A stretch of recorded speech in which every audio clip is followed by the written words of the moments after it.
Leading up to La Matanza, the Great Depression began in the United States in 1929. This had devastating effects throughout the world. The coffee industry in El Salvador crashed not long after. This was a huge deal because El Salvador relied heavily on this industry. This caused the economy in El Salvador to crash.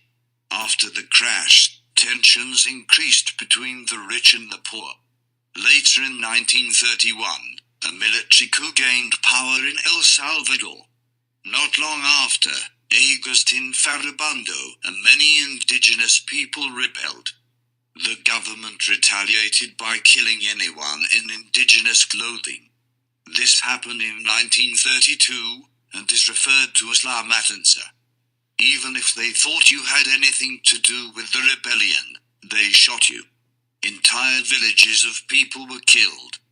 An estimated 10,000 to 30,000 people were killed.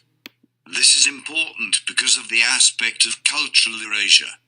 The government of El Salvador effectively made it so that people of indigenous backgrounds who had any kind of resemblance to those who had begun the uprising were pretty much forced into abandoning all of their customs out of fear for their lives.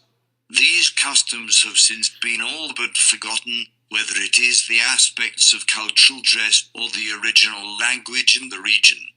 This is also an oft-forgotten example of racial genocide by the government of Maximiliano Hernandez Martinez, which shows that there was also another overshadowed action similar to those taken towards Jewish people by Hitler in Europe, albeit not necessarily in the direct line of sight of the world.